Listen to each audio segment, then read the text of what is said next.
Yes! Ganun din ginagawa ko sa asawa ko. Pinagbubukas ko.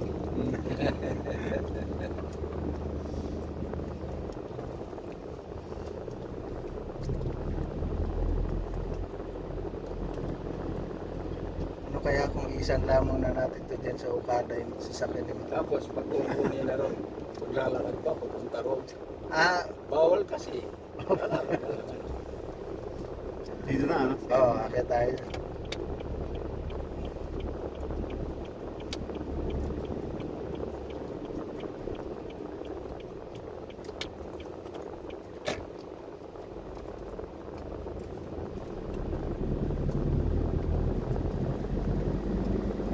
Kaliwa.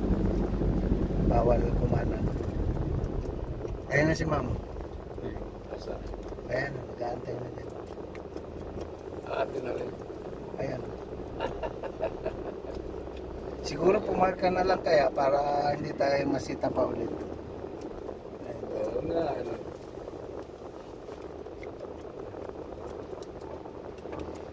Ali, paano bang parado?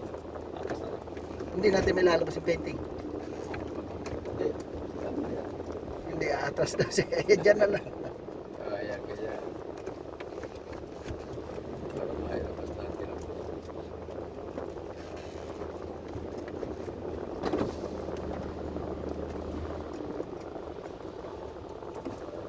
Yeah.